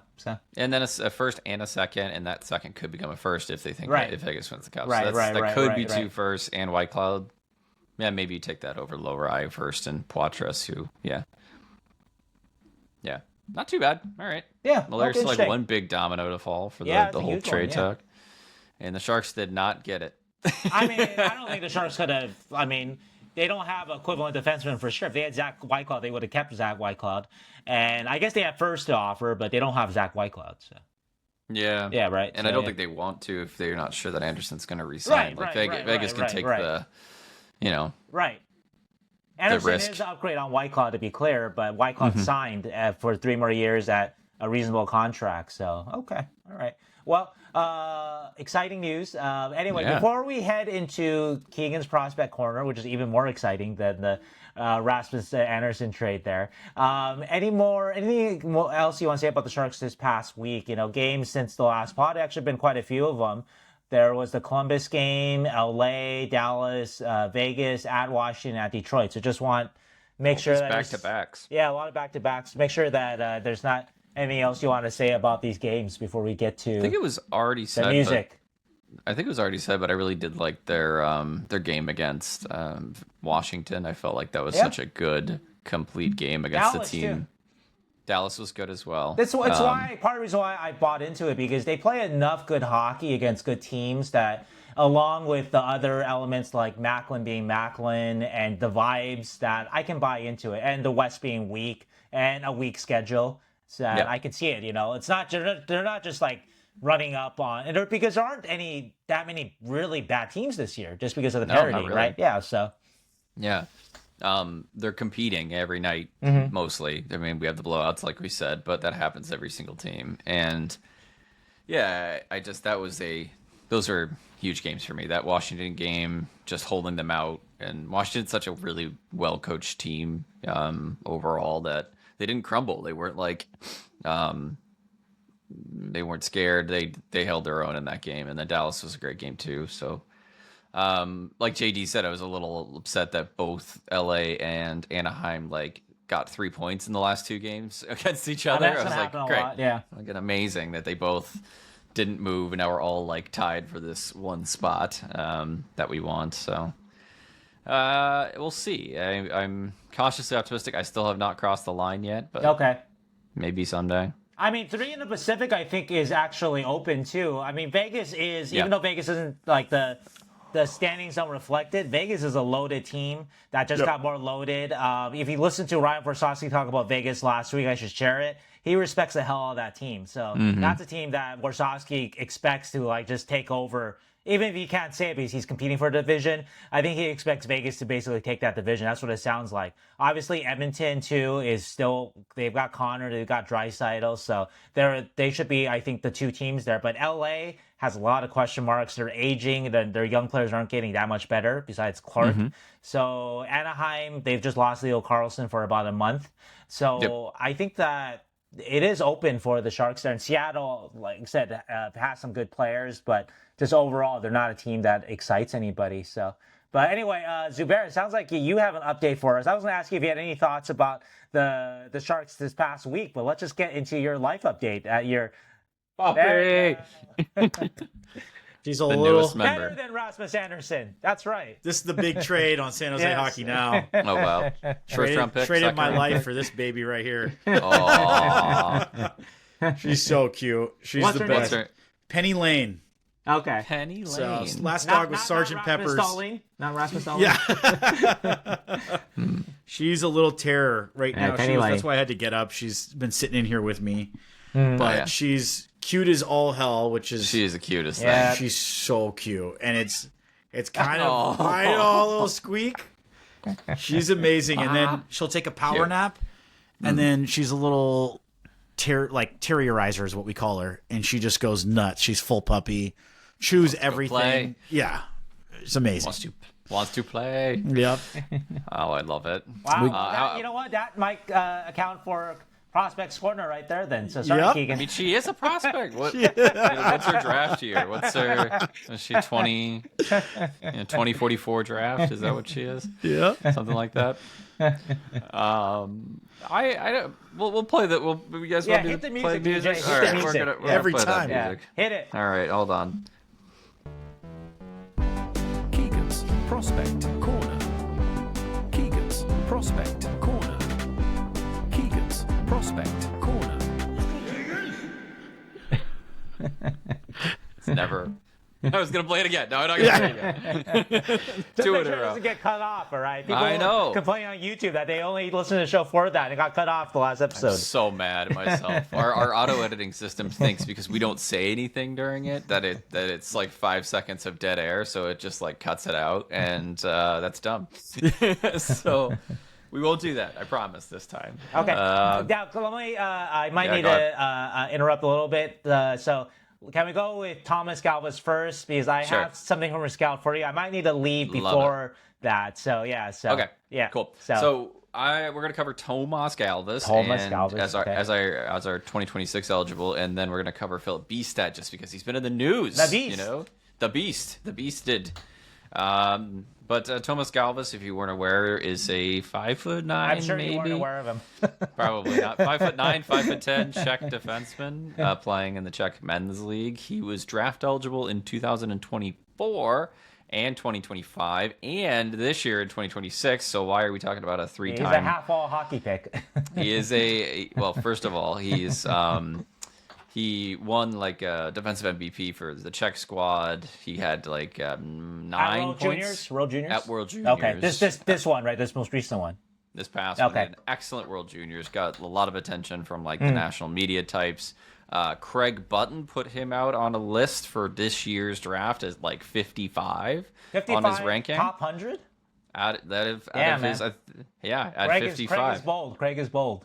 And then Sportsnet, Sam Constantino had a top 32, and he put Galvas at 32. Oh, crazy! Which Okay. is, I think we're getting a little bit of hype train. Other thing is he's also had like since he went back to Czech, I think he's had like 3 straight multiple games, or at least 2, in the Czech men's league, and I've watched a few of those games because he is a half-wall hockey pick from 2024. I picked him with like the 130th pick or something like that. 5th round. Okay. 5th rounder. I don't remember who the Sharks picked That's in like that. Polkamp range, right? Polkamp was who I got Sukanik for, so it was whoever was after Polkamp. Okay, but that range, okay. Yeah, anyway, just because I watched him at the World Juniors in 2024 and during that season, and he was excellent. He was small. He defends super well for a small guy, though. Good on the boards, good at retrievals, can leverage his size. Skates very well, good mobility. He had great breakouts with the puck, but he was always kind of more of that, like break the puck out guy as like a passer rather than a puck carrier. This year he's like exploded as an actual puck carrier, which has caught a lot of attention. He's like knifing up through the neutral zone, carrying the puck in deep, and kind of doing that Lane Hudson stuff that everybody loves. And that's what's kind of getting scouts and national media attention as a guy that's possible to get drafted, maybe in the top 2 rounds. I doubt it. I have no. That's wild. Like, I do not believe that Galvas, as 3-time eligible 5'9", 10 defenseman, will be drafted in the top 2 rounds. I think it's smart to pick him up in like the 5th, 6th, 7th round if nobody's called his name, because you could kind of just sign him, put him on your AHL squad, and then see what he can do. He's fast, he's smart, he defends well. He just is tiny, so you really have got to wait on him and then see what he can do. But he's a competitive dude, really, really competitive, hard on his sleeve kind of guy. So I really like that player ever since his draft year, to give myself a little pat on the back because he's had a little bit of a rise in recent play. So what do you got from scouts about Tomas Galvas? Small. I think too small, but someone might take a chance late. Oh, great. Sorry, see your heartbreak as you saw that. Well, you expected I think that's it. You about expected right. it. Yeah, you expected it. But I think it's funny because the World Juniors is kind of like this little area where people overrate prospects like super hard because they play really well and they're playing for their country, so it's a shorter format. But it was interesting to see everybody be like, "Oh yeah, somebody's gonna draft this kid. Like he's gonna be an NHL product soon." And I'm like, "Have you met NHL GMs? Like if they see a 5'9" defenseman." No, they'll try and find a way to not sign him every single time. So defenseman too is tough. If he was a forward, different story maybe, but yeah, exactly. But I like him a lot, so keep an eye out for him. Maybe the Sharks will do the Luca Cagnoni thing and pick him up in like the 5th or a 6th round, something like that. They could they could use him. Yeah, That's Tomas Galvas. Let's go But- different size spectrum now to Filip Oh Bystedt. man, such a different size spectrum, and the exact opposite of what NHL GMs would love in Filip Bystedt.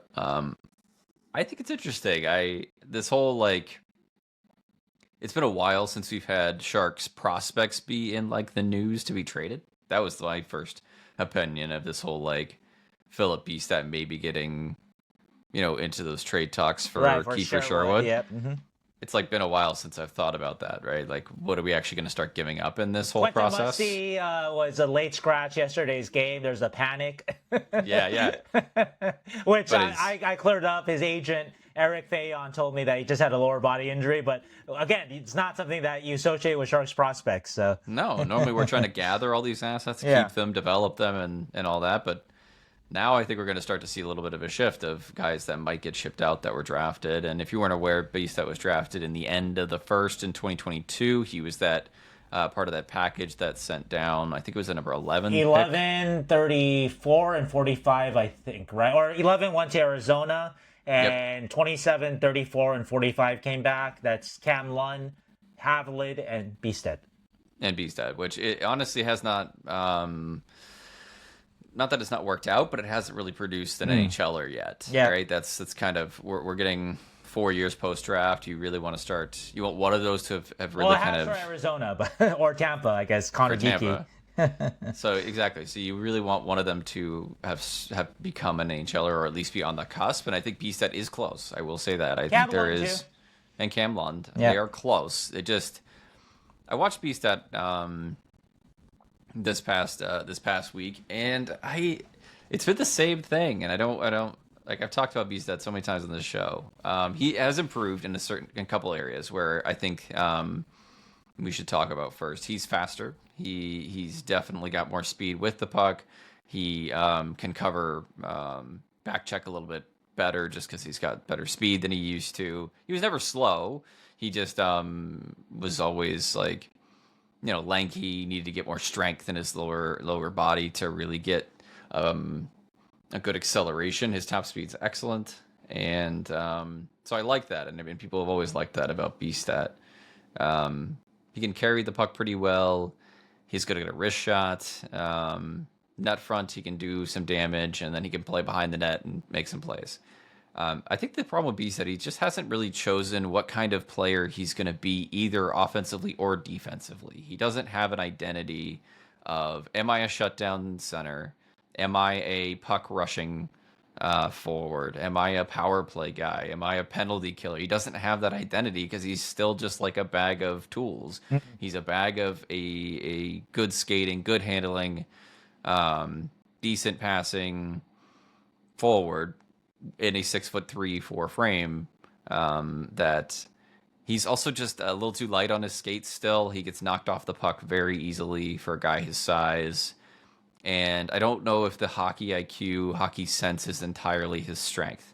I think he can see some simple plays and he can contribute on the cycle, but it's not like he's the most creative player with the puck. So it's kind of like he just hasn't chosen that role of what he's going to be yet. And you can fit him in and that's why he was drafted as like a project, but you can envision him as a 3C all situations guy, or an Alex Wenberg type kind of thing where he can protect the puck that's and make that's plays. a high like don't You can underrate envision Wenberg. it. Yeah, You can envision it, Yeah. but hasn't been like really come to fruition at any level.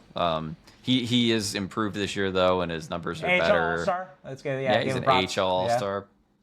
Again, I like the player. I like the size. I think the specialness, the differentiation is not there yet. So a team like Vancouver, who's maybe just looking for more time for prospects to develop because they're trying to retool this thing, it would make sense because for them to target him down the middle, they want centers, and he's going to be a center long term. Just I think there just needs to be more development in terms of defining his role, really seizing that role, and also just getting stronger on his feet because he gets knocked off the puck too easily. He lets up too easily on guys on the boards, and he doesn't run into guys when he really should run into guys. He just kind of like pushes and pokes and doesn't hit. So It's worth adding that the Sharks, we can project out their centers over maybe the next 5 years. Macklin, Michael Misa, maybe Alex Wenberg, and Zach Ostapchuk.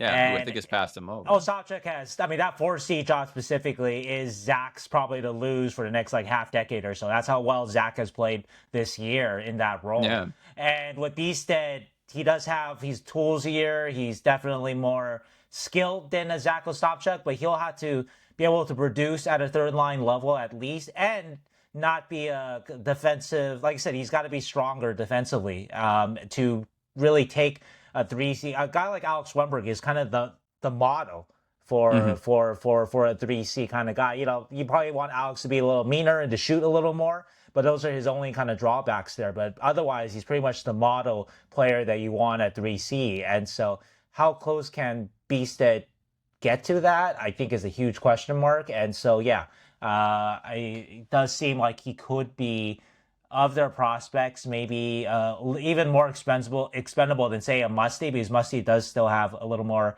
offensive ceiling, right? Or even their defensemen, because just the Sharks don't have a lot of defense in general. So, yeah, if I was going to choose, I probably would choose Bystedt or Lund to trade in a trade rather than Kenyoni or Musty. Not that they couldn't do any of them for a good enough player, but right.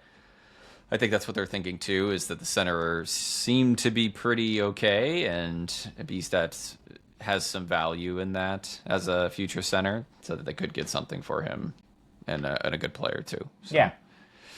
I like him.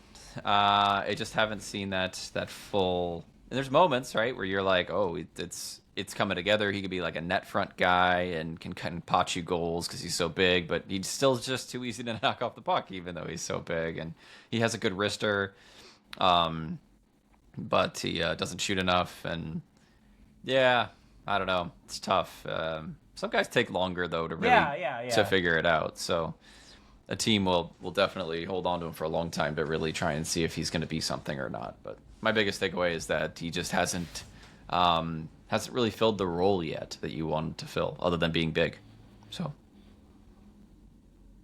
all right, that's it. Every prospect corner gets a little more depressing. We got to be like, we got to be more upbeat. Like, I don't know. I'm gonna pick. Who do we want to cover? Macklin Celebrini next week. With prospect. He's a great right? prospect, because he technically is still a prospect, at least his age. All right, so yeah, maybe we'll pick somebody. We covered Polkamp was a good one. He's doing well. Maybe McKinney, but he has, you know. he didn't do much at World Juniors. Carson though, so. Wesh. Maybe I'll go look at Wesh for Z. Ravensburgen. Ravensburgen's a good one. Ooh, Ravensburgen's a good one. All right, somebody like nice and safe, having a good season. That's who I want. Okay. If he said is having an AHL All-Star season, I don't want to say he's having a good season. Halton would be a good one too. Yeah. He's not having that good season though. Not more depressing than anything. yeah. But it is what it is with prospecting. Well, that's it. What else do we got? That's it. It's boys. short and sweet this week. I like it. Again, I think a good movie length is our goal, guys. So we're trying. So yeah, 90s rom-com, hour and 48 minutes. I like it. it. Comfortable. Judd Apatow comedy length, right? Something like that, right? Or Apatow, yeah. So. Yeah, it's not like our 20-minute direct to video or anything. We're a little better than that. We're not a Steven Seagal in his 60s movie. We're a little better than that. So right. I think we got an ensemble cast. We got our Will Ferrell. We've got our Luke Wilson. We got our Owen Wilson. We got our team. Vince Vaughn. We got our regulars. So thank God. Got a couple of cameos in there. Yeah, exactly. I love it. All right, gang. We're worth the theatrical run, guys. So, all right, boys. See ya. Well, we'll see you next week. Bye. See you at the movies. Bye.